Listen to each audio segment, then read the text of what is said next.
diberikan kesembuhan sehingga pada waktu sahur dapat melaksanakan dengan sebaik-baiknya. Amin. Tapi yang paling penting kita niatkan bahwa saum kita pada tahun ini saum yang lebih baik dari saum-saum sebelumnya. Amin. Saum yang baik adalah saum yang memenuhi ilmunya.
Bismillahirrahmanirrahim. Assalamualaikum warahmatullahi wabarakatuh. Waalaikumsalam warahmatullahi wabarakatuh. Alhamdulillah. Assalamualaikum warahmatullahi wabarakatuh. Alhamdulillahirabbil alamin. Nasta'in ala umuri dunya waddin. Assalatu wassalamu ala asrofil anbiya'i wal mursalin sayyidina Muhammadin wa ala alihi wa sahbihi ajmain amma ba'du. Bapak dan Ibu, pertama-tama dan yang paling utama marilah kita panjatkan puji serta syukur kehadirat Allah Subhanahu wa taala yang mana hingga malam hari ini masih memberikan kita begitu banyak kenikmatan, terutama nikmat iman, nikmat Islam, nikmat sehat serta kesempatan sehingga kita bisa berkumpul secara virtual dalam pengajian malam Sabtu hari ini. Mudah-mudahan Allah senantiasa melimpahkan keberkahan kepada pertemuan kita malam hari ini. Amin ya Allah ya Rabbal Alamin. Amin ya Allah. Salawat serta salam semoga senantiasa tercurah pada junjungan kita Habibana wa Nabiyana Muhammad Sallallahu Alaihi Wasallam, kepada para keluarganya, kepada para sahabatnya, dan semoga kita semua termasuk ke dalam umatnya yang senantiasa sunnah dan ajarannya. Bapak dan Ibu, insya Allah pada malam hari ini kajian Jitu edisi khusus akan diisi oleh Pak Ustadz Budi dengan tema mengenang almarhum Bapak Dr. Andes Ahlan Hussein. Marilah kita awali kajian malam Sabtu hari ini dengan sama-sama membaca basmalah. Bismillahirrahmanirrahim. Kemudian mari kita simak apa yang nanti akan disampaikan Pak Ustadz Budi. Mudah-mudahan kita bisa mengambil ilmu dan hikmah dari kejadian atau peristiwa yang mungkin yang terjadi, yang sedang terjadi di keluarga besar, khususnya di Yayasan PGI. Kepada Pak Ustadz Budi sudah bergabung. Alhamdulillah. Ya, waktu dan tempatnya langsung saja kepada Pak Ustadz Budi, dipersilahkan.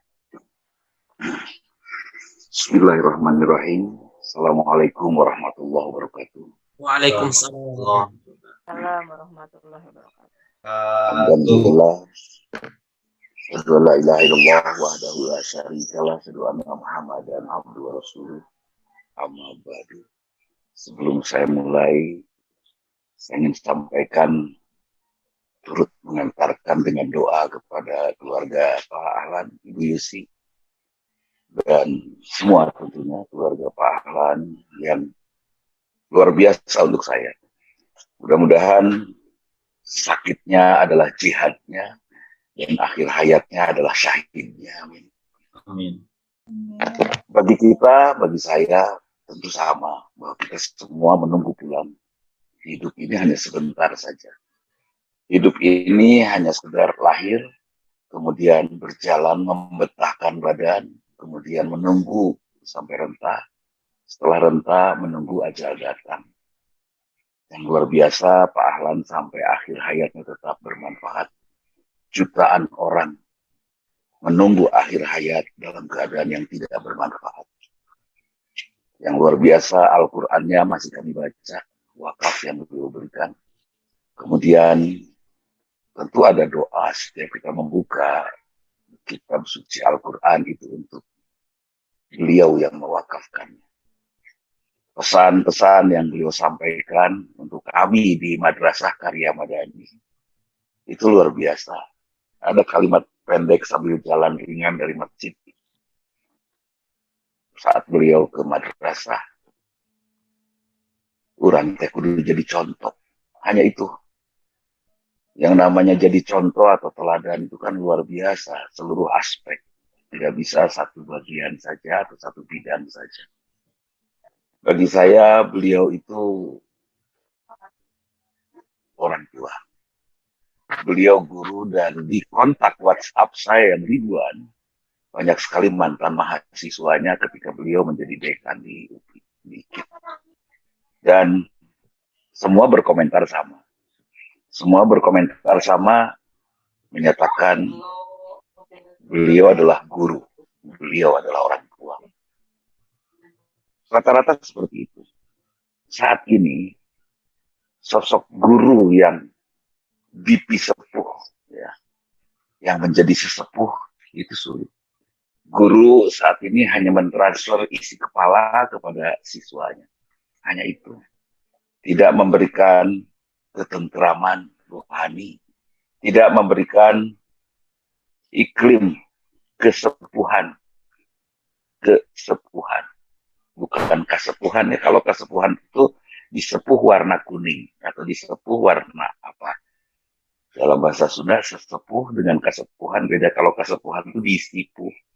Kalau sesepuh yang dituakan. Nah, beliau menjadi guru juga menjadi sosok yang kalau buat saya bahasanya sama dengan almarhum ayah anda tercinta. Kata almarhum sesudah Pak Rusyad Nurdin yang emas itu ini. Beliau menunjuk kepada almarhum. Pribadi emas adalah pribadi yang mungkin dia diam, tapi memiliki nilai yang luar biasa. Tidak banyak almarhum bercerita. Karena waktu itu saya sendiri tidak bergaul di PGI. Hanya pernah ada cerita seperti ini, pemuda ini emas. Mungkin waktu almarhum masih ada, Pak Ahlan masih pemuda. Sesudah Pak Rusyad, ya, Masya Allah. Ini satu penobatan yang langka sekali. Karena siapa sih yang disebut emas itu? Bukan Pak Muhammad Natsir. Tapi waktu itu Pak Rusyad Nurdin, Allah yarham. Satu pribadi yang tidak neko-neko dalam urusan dunia. Itu hoyong nanaon, meskipun segala ayak. Tidak ingin itu, tidak ingin ini, tapi apa yang menjadi angannya selalu terwujud. Buat saya, pribadi yang sukses itu pribadi yang mampu mengantarkan anak-anaknya tetap zuhud di hadapan Allah Subhanahu wa Ta'ala. Dan buat saya gambar Pak Ahlan itu ada di ibu, Bu Yusi. Ya, luar biasa. Cekatan, cepat, akurat, dan nggak minta macam-macam. Ya. Mintanya sukses, mintanya berkepribadian. Dan ada amanat bahwa katanya, untuk apa sekolah ini? Untuk apa kita ajarkan ilmu kepada anak-anak? Bahasa beliau hanya satu katanya. untuk membentuk karakter. Dan dalam Islam yang namanya karakter itu adalah akhlak. Ini menurut saya guru adalah warasatul anbiya. Kalau melihat konteks nasihat tadi, sekolah untuk membentuk akhlak. Rasulullah diutus untuk liutami makarim akhlak. Jadi titip ini kepada Bapak Ibu guru semua. Ya, semua Bapak Ibu guru yang saat ini hadir. Berikan kepada mereka, anak-anak kita, keteladanan akhlak mulia. Kenapa harus ada keteladanan? Karena sekarang ini keteladanan akhlak buruk banyak. Keteladanan sesuatu yang sia-sia, ngabring. Bahkan film drama Korea cukup memberikan warna yang signifikan bagi pembentukan ibu-ibu muda. Nah, mudah-mudahan entah nanti ibu-ibu muda yang sekarang ini masih sekolah SMA akan ada tontonan apa yang membentuk karakter mereka. Saya bertemu dengan atau sering berkumpul dengan alumni PGI. Dan saya bahagia ketika mereka semua menunjukkan karakter mereka sebagai muslim. Bahkan ada seorang murid saya di PGI, kelas sosial, yang waktu itu diajar ngaji aja males. Disuruh baca Quran aja lebih baik pilih pergi ke Jamban. Kenapa? Baca itulah. Hilang sampai selesai ganti pelajaran. Buat saya tetap saya lulus, tetap saya perlakukan baik anak ini. Sekarang dia keliling mengajarkan tahsinul Quran. Pak, abdi jadi ngajar tahsin dia cina kekelilingan baheula mi anti kana Quran teh. Ningali bapak hirupna tenang-tenang saja gitu cina. Ya, saya pikir keteladanan karakter ini harus menjadi warna yang bisa memberikan pemindahan karakter guru kepada muridnya.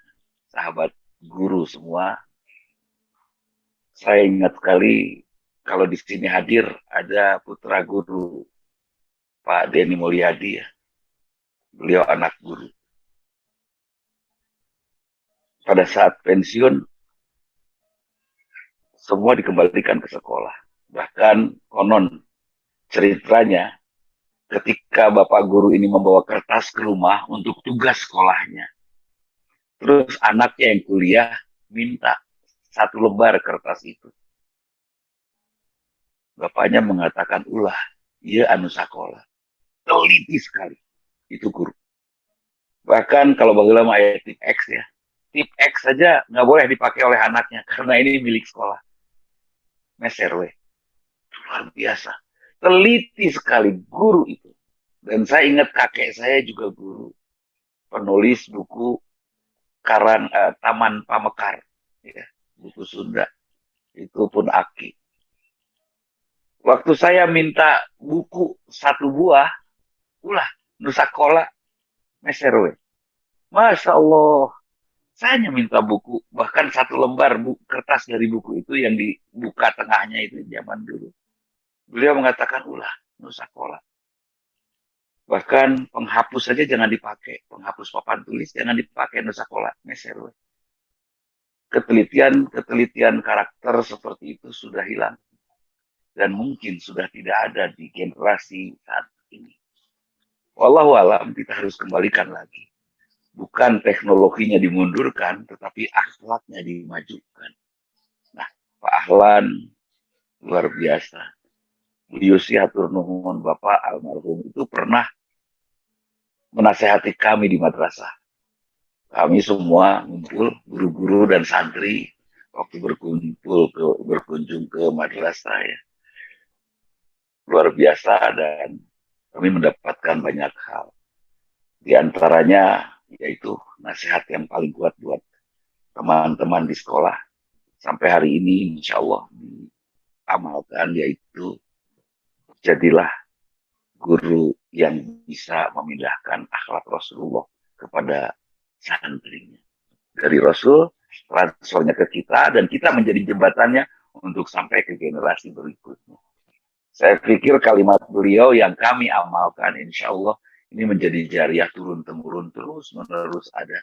Tinggal tugas kita apakah kita sudah cukup untuk dinyatakan pribadi yang pantas mendapatkan jariah dari anak-anak kita.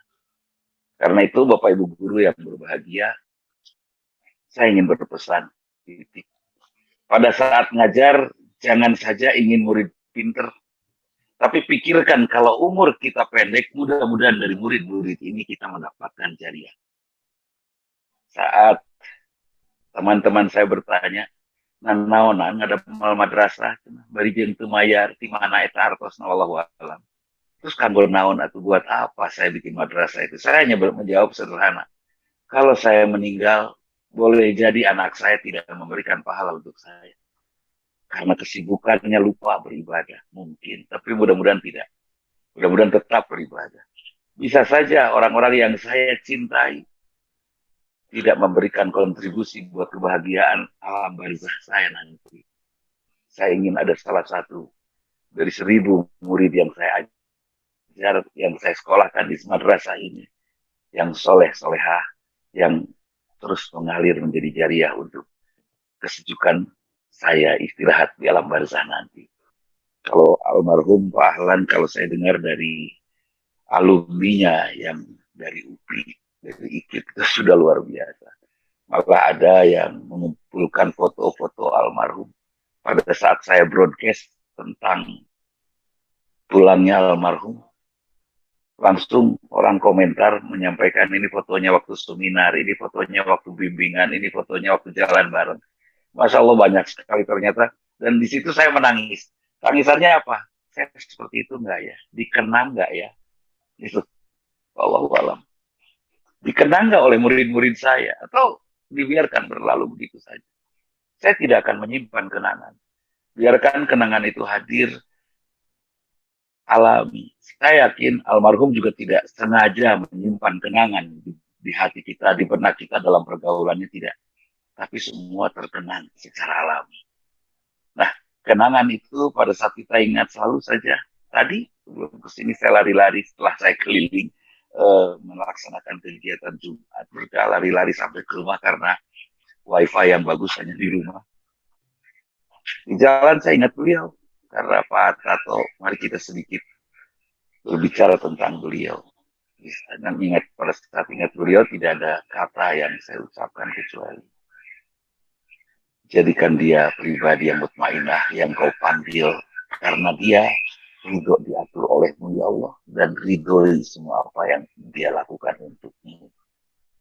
Radiyatan mardiyah, itu yang saya minta kepada Allah. Dan sepertinya doa dalam perjalanan sambil nyetir sepertinya diijabah karena Rasulullah menjanjikan orang yang berjalan di perjalanannya, orang yang safar berdoa itu diijabah. Ketika keluar rumah ini sering kita lupa. Pada saat keluar rumah menutup pintu, pada saat kita akan pergi doa kita diijabah. Tadi saya lakukan itu di perjalanan, doa diijabah. Jadi nanti pada Bapak Ibu guru kalau mau ngajar pagi-pagi keluar rumah, tutup pintu, tutup pagar, doakan seisi rumah ya Allah. Selamatkan, sehatkan. Dan seperti itu, doakan keluarga kami seperti itu. Nah, hadirin akhlak mulia. Sesungguhnya pandemi ini harusnya menghasilkan akhlak mulia. Karena dari pandemi ini hadir tauhid. Tidak ada yang mematikan seseorang kecuali Israel atas perintah Allah setelah Allah menentukan waktu untuk hambanya pulang. Bukan COVID-19, bukan jantung yang berhenti, bukan gula darah yang terlalu tinggi, bukan lemak yang menghambat peredaran darah, bukan. Yang mematikan hanya Allah karena waktunya. Dan saya ingat ketika almarhum ayahanda tercinta pulang, saya pingsan di depan makamnya. Tetapi setelah itu saya gembira. Kenapa gembira? Karena saya yakin Bapak saya ahli surga. Saya lepas semua kesedihan karena saya harus gembira. Karena saya yakin Bapak saya syahid, meninggal dalam perjalanan dakwah. Pak Ahlan Hussein, Allah yarham, syahid. Meninggal di tengah kesabarannya menahan sakit. Syahid. Dan tentunya keluarga bergembira karena kita sudah menjadi keluarga dan keluarga PGI pun bergembira karena kita sudah menjadi bagian yang membuat iklim bagi kehidupan. almarhum untuk tetap berada bersama Allah. Nah, pandemi tidak berbahaya. Tidak berbahaya. La yadurruhum wa la yanfa'uhum. Tidak akan memberikan mudarat, juga tidak akan memberikan manfaat. Hanya Allah yang memberikan manfaat dan mudarat. Israel saja tidak berani mencabut nyawa saya, nyawa Pak Tato, nyawa kita semua nggak berani. Israel nggak akan berani. Kenapa saya katakan nggak berani? Kalau belum waktunya nggak berani. Apalagi COVID. Kalau belum waktunya nggak berani. Tapi COVID-19 ini sudah dibuat oleh Allah, sudah direncanakan oleh Allah sebelum Allah menciptakan dunia ini. Bahwa tahun 2020 akan ada orang-orang yang meninggal karena COVID itu. Kemudian konon kabarnya ini konspirasi. Dibuatlah oleh satu negara untuk genosida etnik. Selain mereka harus mati. Mungkin rencananya begitu, kata orang-orang pengamat konspirasi. Dan sepertinya mereka pembuat virus ini gembira. Mereka sudah sukses membuat dunia panik. Saya tidak pernah mendengar tentang RRT. Cerita baik itu cerita rumah tangga, cerita negara, cerita kondisi RRT, karena RRT terkenal LRC ya. Cina itu terkenal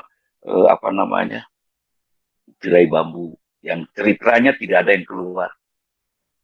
Saat ada cerita-cerita tentang pemain akrobat yang hebat di video-video, anjing yang begitu berperi kemanusiaan ya, lebih melayani gini entah.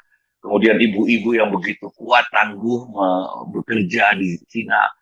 Saya mulai berpikir, ada apa ini? Akan ada apa ini? Tiba-tiba muncul drama-drama atau film-film drama Cina. Baik itu yang kemanusiaan, baik itu yang teknologi atau akrobat. Ada apa? Saya mikir ini pasti ada sesuatu. Sebelum ada corona, ramai. Saya ngobrol sama teman, ini pasti ada sesuatu yang akan disebarkan oleh Cina di negeri kita. Dibuat image building mereka seperti itu. Tiba-tiba ada cerita. Ada orang tiba-tiba meninggal di pesawat. Ada orang lagi jalan kaki di sebuah tempat yang sunyi tiba-tiba meninggal. Ada virus di Cina. Kemudian pertanyaan saya, kenapa ada filmnya? Kenapa Cina mau rela gitu ya, menghinakan diri dengan menyebarkan film itu keluar Cina? Nggak biasanya Cina seperti itu, kecuali ada maksud besar. Karena biasanya Cina tertutup dengan tirai bambunya. Ternyata benar. Cerita-cerita itu membuat kita seluruh dunia panik. Setelah seluruh dunia panik, Masya Allah, mudah sekali virus itu masuk. Karena virus itu konon hanya akan menimpa orang-orang panik. Dan kepanikan pertama dibuat dengan cerita bahwa orang yang memiliki penyakit bawaan akan lebih sulit untuk sembuh. Katanya kan gitu, akhirnya orang yang punya diabetes, orang yang punya kelainan, masalah dengan jantungnya, orang yang punya masalah dengan paru-parunya, sepenuhnya takut keluar rumah. Ada teman saya, satu RT, sekarang kena dengan darah tinggi dan gulanya. Dia kena terpapar virus COVID sampai masuk ICU. Saya katakan enggak akan apa-apa, sembuh dia. Jadi karena pribadinya gembira, sembuh. Karena memang sudah juga seumur saya. Cerita itu begitu menakutkan sampai semua akhirnya panik. Nah, kepanikan ini yang harusnya diselesaikan oleh apa? Oleh tauhid. Sampai la khaufun alaihim wa lahum yahzanun. Tidak ada takut, tidak ada khawatir dalam perjalanan hidup kita. Semuanya kita lakukan karena Allah. Dan hidup kita sudah untuk siapa kecuali untuk Allah, bukan untuk siapa-siapa lagi. Ya kan? Kalau bukan untuk Allah, buat siapa? Nah, kalau untuk Allah, kira-kira suatu saat kita terpapar sakit itu, kita takut nggak? Kita yakin Allah yang akan untung. Kemarin Hakim menemukan terapi yang luar biasa. Frekuensi diri kita harus tinggi katanya supaya virus pergi. Caranya baca Quran, keraskan. Oh, ternyata mengeraskan pembacaan Al-Quran itu bisa menyehatkan kita. Ya. Oh, luar biasa. Mudah sekali ternyata untuk menepisnya. Nah, siapa yang mudah kena? Yang mudah kena, yang stres, yang panik. Karena memang cerita panik ini oleh pembuatnya dibuat sedemikian rupa melalui video-video 1 menitnya, 1 minute booster itu dibuat, disebarkan kemana-mana. Tapi kegembiraan mereka tidak beralasan, karena kita yakin kematian bukan karena COVID-19, tapi karena Allah. Dan ini disebarkannya juga oleh Allah Subhanahu wa Ta'ala. Dan tidak akan lama, insya Allah.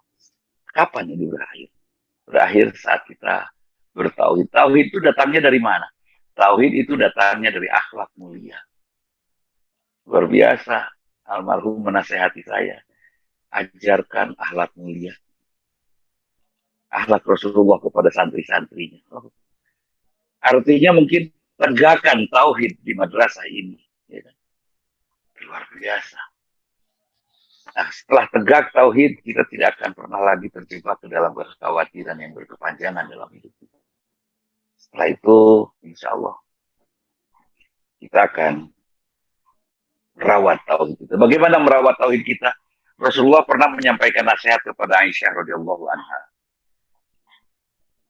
Ada kalimat yang harus engkau ucapkan sebelum engkau tidur. Subhanallah, alhamdulillah, la ilaha illallah, Allahu akbar. Sama juga dengan sekerombongan orang miskin datang kepada Rasulullah. Ya Rasulullah, enak sekali orang kaya itu. Dia bisa bersedekah, dia bisa bikin masjid, dia bisa bikin ini, mau berbagi dan lain sebagainya. Kami, apa yang bisa kami lakukan? Kata rombongan orang miskin tadi. Rasulullah tersenyum. Ada ibadah yang pahalanya jauh lebih besar dari pahala mereka. Apa itu ya Rasulullah? Dan ibadah itu ringan saja. Apa itu ya Rasulullah? Masya Allah. Rasulullah memberitahu. Kata Rasulullah, ucapkan kalimat Subhanallah, Alhamdulillah, la ilaha illallah, Allahu akbar. Oh, kita sudah biasa mengucapkan itu. Saya coba amalkan di setiap kondisi di jalan. Lagi diam, lagi nyetir, lagi balas WhatsApp. Saya ucapkan terus dalam hati saya Subhanallah, Alhamdulillah, la ilaha illallah. Terus ternyata ini menjaga tauhid. Subhanallah. Ada kegelisahan ilmiah pada diri saya. Kenapa sih kalimat Subhanallah, Alhamdulillah, la ilaha illallah, Allahu akbar itu pahalanya sangat besar? Ternyata kalimat itu adalah kalimat yang akan menjaga kepribadian kita dalam bertauhid. Subhanallah, Maha Suci Allah. Di sana saya sadar betul betapa kotor dan hinanya saya. Akhirnya saya malu di hadapan Allah tentunya. Ketika idza dzukirallah wazilat qulubuhum, disebut nama Allah, bergetar hati kita. Deg-deg atau kenapa bergetar? Ya, karena Allah Maha Suci. Dari mataharinya banyak. Kira-kira. Terus kemahasucian Allah membuat saya akhirnya memuji Allah. Alhamdulillah. Saya lihat banyak hal. Kalau Pak Tato dan bosan sama istri Pak Tato, lamun ya lamun. Jangan ditatap keburukannya. Ya. Tapi temukan keindahannya. Usahakan kita mampu memujinya kalau sedang bosan. Bosan pemajikan kecil kene. Bukan daster PGI ini. Ayah daster sengaja PGI membuat daster seragam misalnya. Tulisan PGI, gambarnya Pak Tato, ayah Pak Salahuddin, ayah waduh macam-macam. Satu beres ya. Temukan kehebatannya sampai kita mampu memujinya. Kalau tidak mampu juga kita memuji pasangan kita ketika bosan nih. Cari cara. Mungkin kita belikan dia baju baru. Atau bikin suasana rumah yang bagus ya Bu Tati ya. Suasana rumah yang enak, yang makan bareng, ngobrol bersama gitu kan. Tuhan nih. Hilang kebosanan itu. Kalau sudah kita subhanallah, kita puji Allah. Karena kemahasuciannya. Dan apa yang hebat dari Allah yang membuat kita memuji Allah? Bayangkan, saya ingin bertemu gubernur untuk audisi. Lama itu. Bisa seminggu, 2 minggu baru dapat izin. Apalagi pengen ketemu presiden. Lama. Bertemu dengan Allah kita 5 kali sehari semalam, bayangkan. 5 kali kita bertemu dengan Maha Agung yang Maha Suci. Luar biasa. Padahal kita hanya sosok kecil, hina, rendah, kotor. Kita bertemu dengan Allah. Setelah kita bertemu dengan Allah setiap saat sholat. Masya Allah. Subhanallah, kita puji. Alhamdulillah, terima kasih ya Allah. Kau izinkan saya saum. Kau izinkan saya bertemu denganmu. Kau izinkan saya beribadah untuk saya. Kau izinkan saya melakukan sesuatu untukmu. Alhamdulillah. Dari situ akan muncul kalimat la ilaha illallah. Tidak ada Tuhan selain Allah. Hanya engkau ya Allah yang hebat. Presiden nggak hebat, susah mau ketemunya juga. Pak Tato, kepala sekolah nggak hebat. Alah, banyak prosedur lah mau ketemu kepala sekolah teh misalnya ya. Kudu pakai sendal, terus pakai pangsi hidung,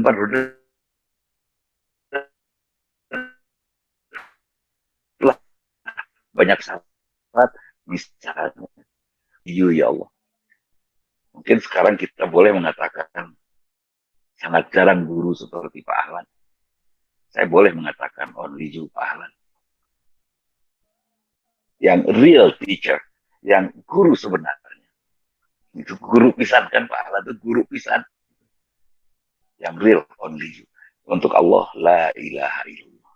Untuk wanita kepada istri saya sampaikan only you.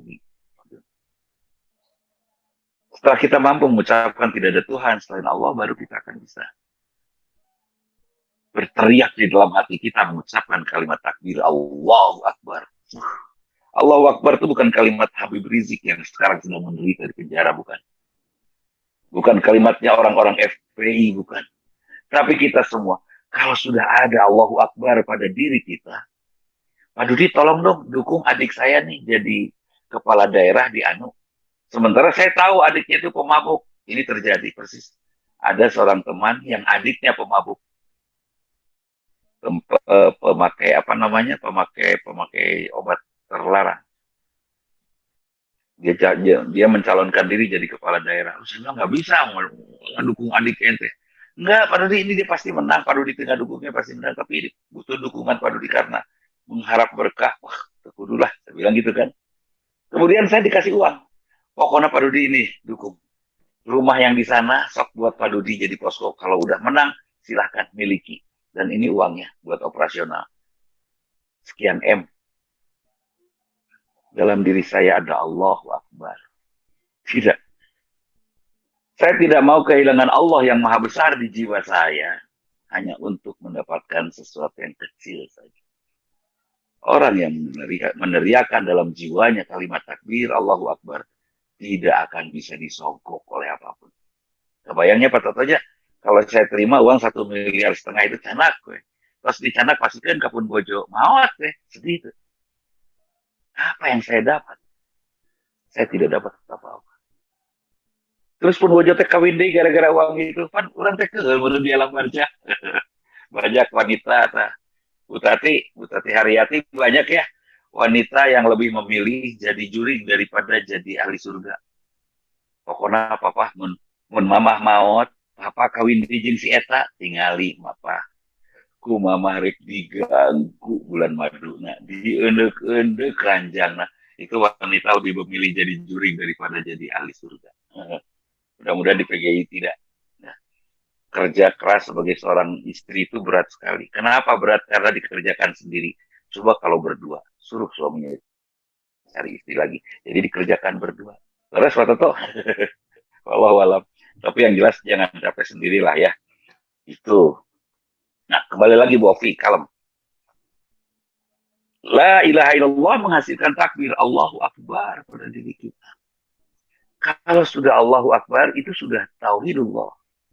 Terus kekabita aku naon-naon itu. Kalau sekarang saya mendapatkan janji bertemu dengan yang tercinta, yang paling indah, kira-kira saya akan korbankan sesuatu nggak kalau saya lakukan sesuatu dia pergi.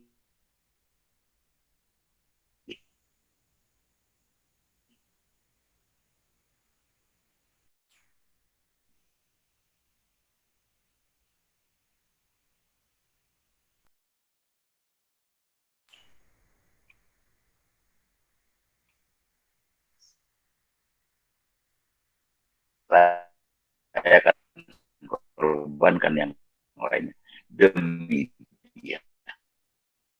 Gini, seorang ya, terus kecantikan bidadari di sana. Kata tenang ya, kita akan dapat bidadari di sana. Setiap kita dapat bidadari, dan siapa yang jadi bidadarinya? Yang jadi bidadarinya Ibu Ida, ya, Ibu Iin, Ibu Tati, itu yang jadi bidadarinya. Ibu Sri, itu yang jadi bidadarinya. Tenang, wanita kan nggak ada ceritanya dapat bidadara. Mereka tidak dapat bidadara karena mereka yang jadi bidadarinya. Ya kan? Mutoharo tentu mu'anas, ya. Jadi kita laki-laki mendapatkan pasangan di sana. Wanita enggak. Kenapa enggak? Karena akan menjadi pasangannya. Dan ada cerita hadis yang menyatakan penghuni neraka paling banyak wanita. Jangan sedih. Dan laki-laki jangan bangga. Penghuni neraka paling banyak wanita dan penghuni surga nyaris tidak ada laki-laki. Karena terbawa oleh wanita yang menjadi tanggung jawabnya. Kan itu. Pak Toto punya anak wanita 5. Istrinya 1 berenam. Kalau dia jadi ahli neraka, kira-kira suaminya ke bawah nggak ke neraka? Ke bawah. Jadi jangan pernah berpikir bahwa penghuni neraka paling banyak wanita, laki-laki aman di surga. Enggak, ke bawah. Itu sebetulnya kalimat yang taktis ya Rasulullah. Penghuni neraka paling banyak wanita. Tidak dijelaskan berikutnya. Laki-lakinya harusnya sadar. Oh, mereka tanggung jawab saya. Berarti saya ikut semua ke neraka, kan itu. Pimpin wanita dengan benar. Dan itu. Pimpin wanita dengan benar. Luar biasa. Kalau sudah takdir dalam perjalanan hidup kita, sudah ada tauhid insya Allah, maka insya Allah kita akan tentram. Apa sih yang paling mengerikan? Kalau saya di penjara kemudian disiksa di penjara seperti syuhada yang 6 orang itu disiksa. Kira-kira syuhada yang 6 orang itu kesakitan nggak ya? Tapi di dalam hatinya ada kegembiraan, nggak punya harapan untuk masuk surga. Ya, bahkan boleh jadi sakitnya kalah oleh harapannya. Saya katincak ku Kabogo. Kabogo nate sangat saya cintai. Pokoknya mah kabunggulengan habis lah oleh kekasih. Dia kebetulan pakai sendal atau slop high heel. Terus saya keinjek oleh haknya. Nu ipis, aduh. Ngajerit. Tapi cinta saya memudarkan rasa sakit itu. Kan itu. Syakaratul maut itu sakit. Seperti apa syakaratul maut itu? Saya tidak bisa membayangkan, tapi ada sekedar ilustrasi kecil saja. Ketika Bilal dihimpit batu dadanya, batu besar, Abu Jahal bicara, sudah Bilal katakan Lata dan Uzza akan aku angkat batu ini. Ahad. Tidak, Allahu Ahad. Tidak bisa nyebut Allahu Ahad kepanjangan karena sesak sekali. Mungkin seperti itu syakaratul maut kita. Setan juga berbisik kepada Bilal. Katakan Lata dan Uzza. Ahad. Sampai akhirnya Bilal menangis, lirih, berdoa kepada ya Allah, lepaskan himpitan batu ini ya Allah. Ringankan beban batu ini untuk saya ya Allah. Ahad. Di luar ekspektasinya. Doa Bilal diijabah, datang Abu Bakar. Ketika Abu Bakar datang, Abu Bakar langsung membeli Bilal dan memerdekakannya.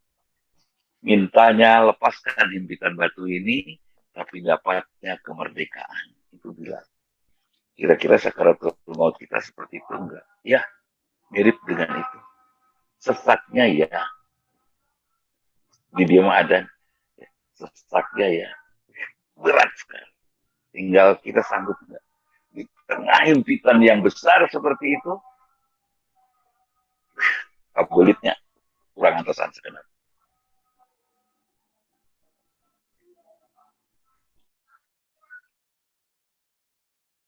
Nanti.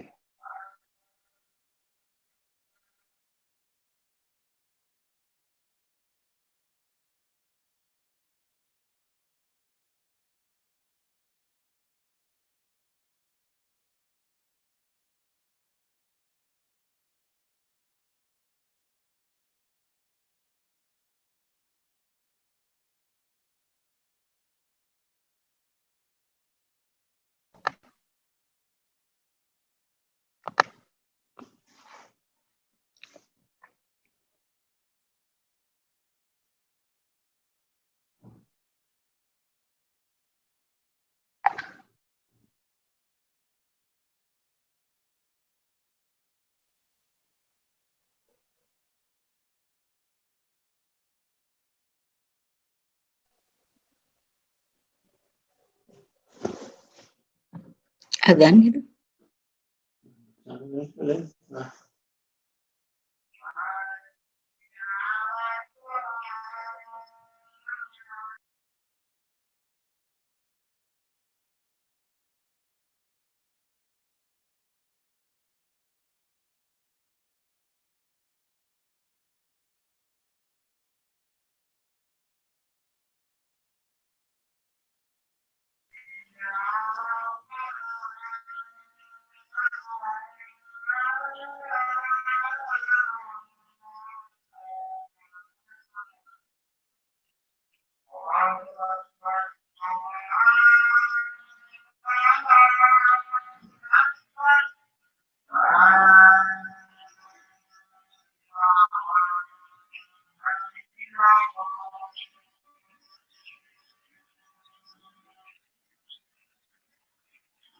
Baik. Nah, sahabat hadirin yang berbahagia. Jadi kembali lagi bahwa kalimat Allahu Akbar itu harus hadir. Nah, kira-kira ya, Bu Jujun, kira-kira ini Allah yang Maha Besar mau nggak sih mampir di hati kita? Ya. Allah yang Maha Besar mau nggak sih, Bu Endang, hadir di hati kita yang sempit, yang penuh oleh benda-benda dan keinginan-keinginan? Enggak.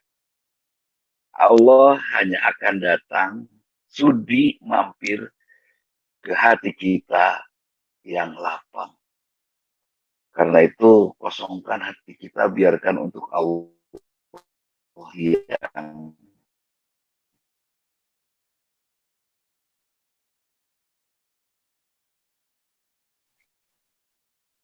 Maha Agung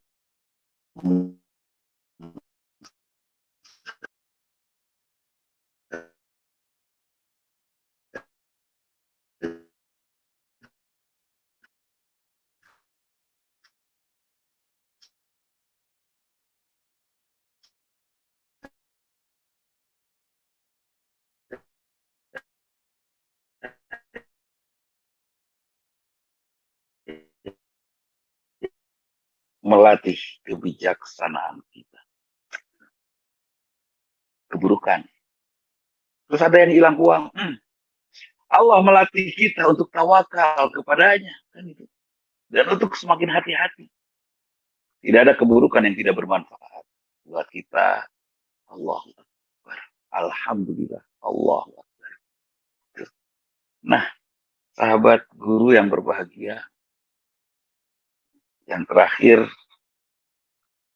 jangan sampai cerita tentang orang-orang besar yang hadir dalam kehidupan kita, termasuk Ahlan Hussein, Allahu yarham, berlalu begitu saja.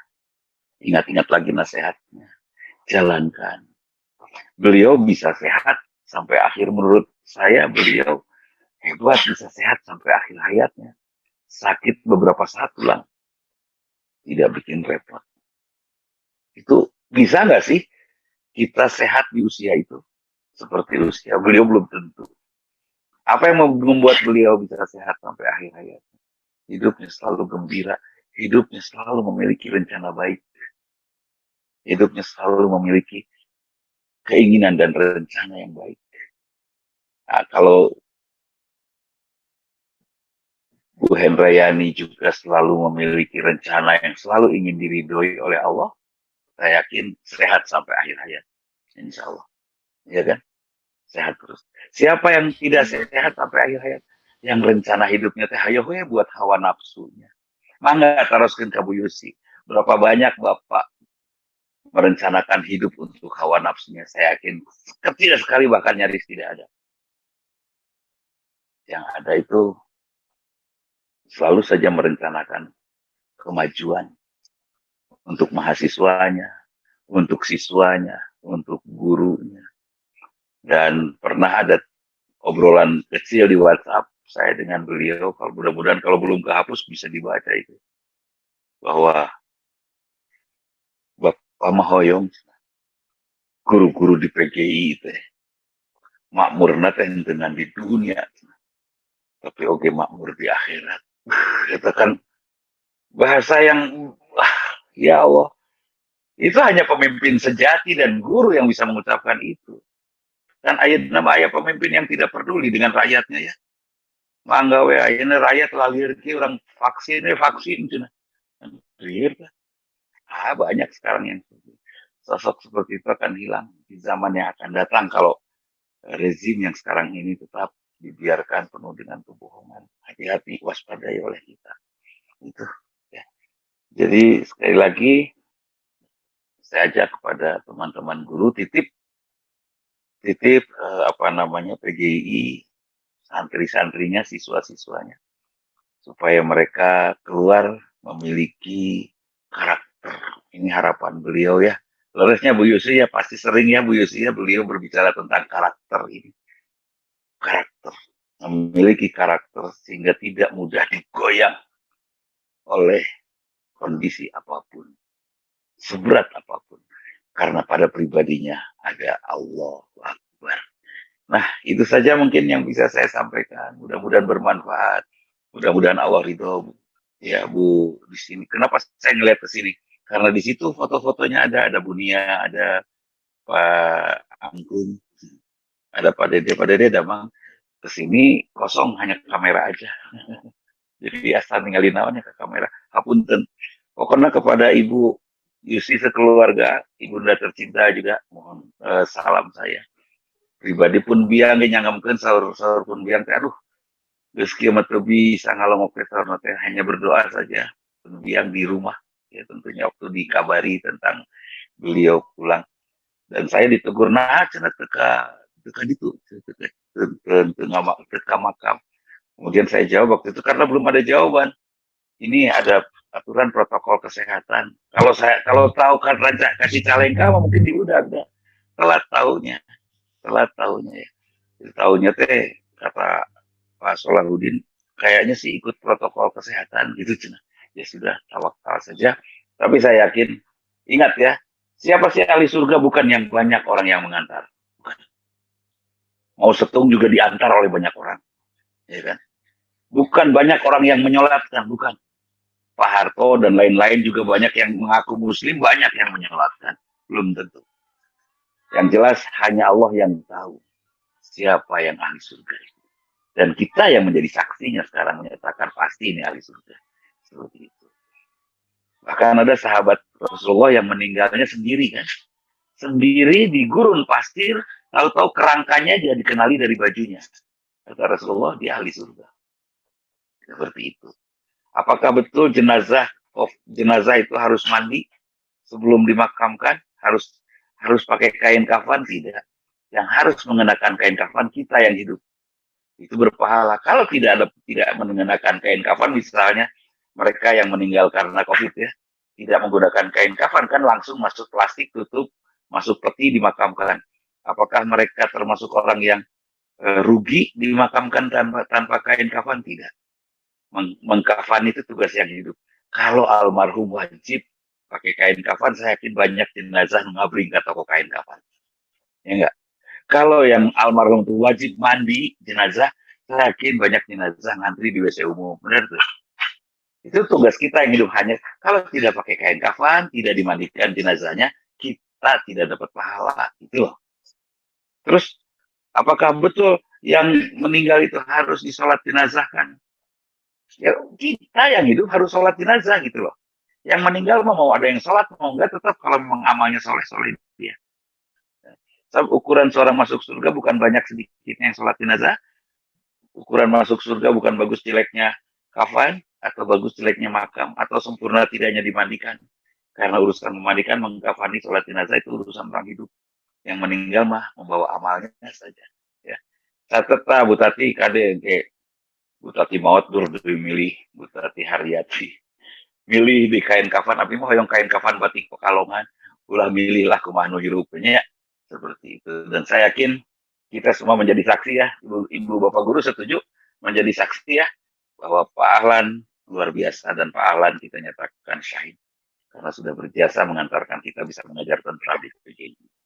Itu saja, mohon maaf bila ada sesuatu yang tidak berkenan. Aku qouli hadza wa astagfirullah li wa lakum. Assalamualaikum warahmatullahi wabarakatuh. terima kasih kepada Pak Ustadz Kiai Haji Dudi Mutakin atas penyampaian ilmunya. Selanjutnya ada sedikit amanat dari perwakilan keluarga almarhum Bapak Dr. Andes Ahmad Hussein kepada Bu Yusi. Waktu dan tempatnya dipersilahkan. Assalamualaikum warahmatullahi wabarakatuh. Waalaikumsalam warahmatullahi wabarakatuh. Pimpinan sekolah yang saya hormati, Pak Tato beserta jajaran dan Bapak dan Ibu guru semua, lalu juga ada saudara-saudara saya di sini. Ada juga kepada Ustadz Dudi Mutakin, jazakallahu khairan kasiran atas terselenggaranya kegiatan pada malam hari ini. Semoga menjadi bagian dari dorongan doa untuk ayahanda tercinta. Saya diamanati oleh adik-adik untuk menyampaikan ucapan terima kasih kepada semua handai tolan yang sudah mendorong doa selama ayahanda mulai sakit dari sejak tanggal 8 Desember hingga meninggalnya kemarin. Lalu juga berbagai upaya yang kita lakukan. Tapi seperti yang sudah disampaikan oleh Pak Dudi tadi, ajal itu adalah sesuatu yang merupakan rahasia Allah. Ini memohonkan maaf dari atas nama keluarga untuk ayahanda bila mana ada hal-hal yang tidak menyenangkan selama proses pergaulan beliau dengan Bapak dan Ibu selama ada di sekolah. Mohon maaf yang sangat. Mungkin ada kata atau ada perilaku yang tidak menyenangkan. Mohon dimaafkan. Mohon dimaafkan. Itu yang kami minta. Lalu yang kedua, apabila ada hal-hal kafiat atau hutang piutang yang berhubungan dengan beliau, mohon disampaikan pada kami. Karena kami ingin membebaskan beliau dari semua keterikatan yang mungkin akan menghalangi beliau untuk sampai kepada yang Maha Kuasa dengan lebih baik. Itu dua amanat yang dititipkan pada saya untuk disampaikan pada Bapak dan Ibu semua. Insya Allah kalau ada Teh Ina mungkin saya nanti akan hadir ke sekolah juga untuk menemui Teh Ina karena berhubungan dengan hal yang lain. Saya tidak tahu karena dalam pemahaman saya dan adik-adik ada banyak sekali orang yang datang melalui ayah saya meminjam uang dan itu oleh ayah saya diperantarai dengan pinjaman ke koperasi PGI. Saya tidak tahu berapa banyak yang melakukan seperti itu. Tadi mengapa saya katakan saya harus bertemu dengan Bu Ina karena saya juga tidak tahu berapa banyak yang lalu menjadi bagian dari yang harus disampaikan hal seperti itu. Ya mungkin bukan tuh. Tapi intinya adalah bahwa kalau itu dipinjam atas nama ayah saya, walaupun mungkin digunakan oleh orang lain, kami akan menyelesaikannya, insya Allah. Itu saja yang kami pahami. Sekali lagi, di akhir kehidupan beliau, saya yang sempat protes pada beliau waktu itu. Saya katakan, Aki, saya yang di kampus, judulnya dikasih satu amanah. Saya hanya boleh datang ke kampus 2 hari saja. Tapi Aki setiap hari ke sekolah, ke PGI.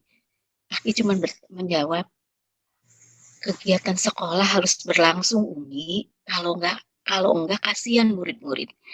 Itu yang mungkin juga tadi tersambung dengan apa yang disampaikan oleh Kang Dudi. Mudah-mudahan itu adalah bagian yang menerangi alam kuburnya hari ini. Amin. Jazakallahu khairan kasiran untuk semua doa dan dukungan pada ayahanda.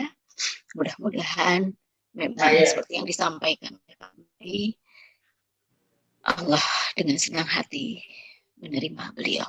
Assalamualaikum warahmatullahi wabarakatuh. Waalaikumsalam warahmatullahi wabarakatuh. Ya, terima kasih pada yang sudah menyampaikan amanatnya. Sebelum ditutup Pak Tato mungkin ada doa Sedikit barangkali. Bismillahirrahmanirrahim. Assalamualaikum warahmatullahi wabarakatuh. Waalaikumsalam. Yang pertama, terima kasih Pak Dudi yang sudah untuk yang kedua kalinya. Dan Umi Yusi dan keluarga besar dan almarhum Ayo Bapak ya, dari keluarga besar SMA PGI 1 khususnya senantiasa berupaya untuk mendoakan ya Pak Ahlan, termasuk juga forum ini kita kan kalau tidak salah ya pekan terakhir di Desember itu kita minta Ustadz Eri untuk secara khusus ya mendoakan Pak Ahlan khususnya dan keluarga besar kaum muslimin yang tertimpa sakit untuk disembuhkan oleh Allah Subhanahu wa taala. Karena memang kami tetap punya harapan bagi yang sakit untuk bisa disembuhkan oleh Allah Subhanahu wa taala. Walaupun kemudian Allah takdirkan yang berbeda, ya seperti yang disampaikan Ustaz Dudi, ini bagian dari rencana Allah Subhanahu wa taala. Tentunya kami juga meyakini dan memastikan seperti yang disampaikan oleh Kang Dudi tadi bahwa selama ya khususnya saya bertemu kemudian bercengkrama, sering berbicara dengan Pak Ahlan, senantiasa banyak inspirasi positif yang didapatkan oleh beliau, termasuk nasihat-nasihat yang sangat-sangat berguna, tidak sebatas untuk sekolah,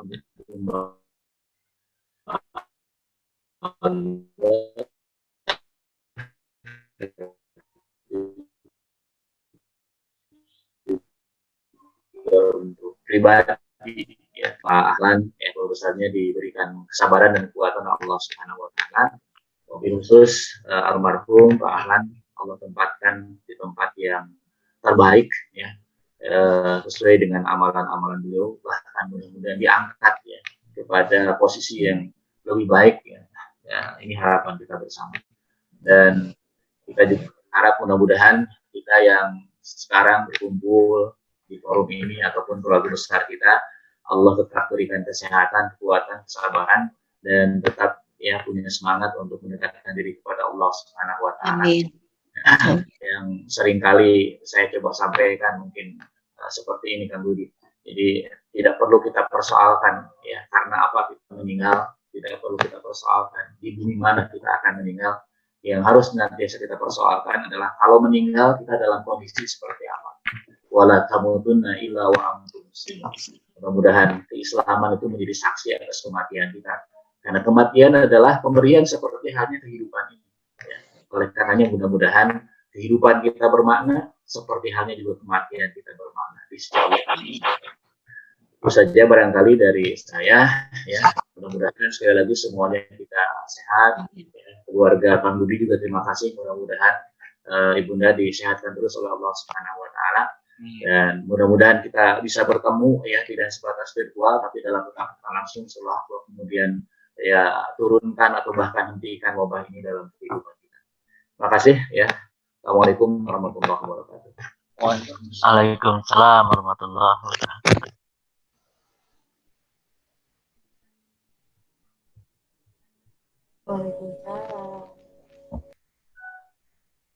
Suaranya Pak Ridwan.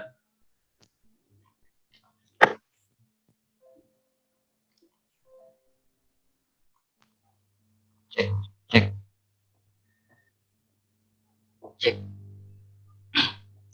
Ya, terima kasih Pak Tato.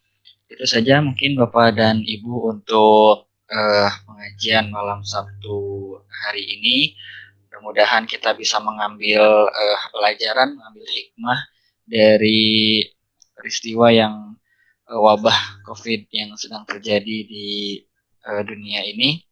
Dan mudah-mudahan kita selalu mengingat dan mengamalkan salah dari Bapak almarhum Pak Ahlan, yaitu senantiasa mengajarkan karakter, yakni akhlak yang mulia, akhlak Rasulullah kepada siswa-siswa kita, anak-anak kita dan ataupun santri-santri kita, dan juga senantiasa menjaga tauhid kita dengan membaca subhanallah walhamdulillah la ilaha illallah.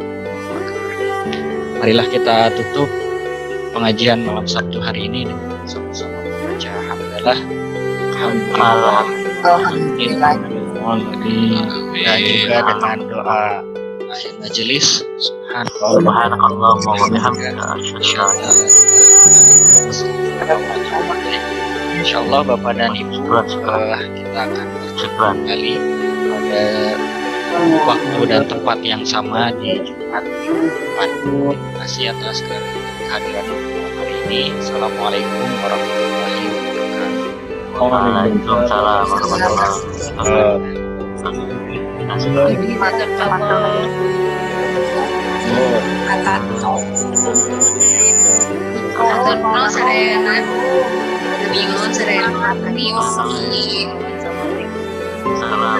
wabarakatuh.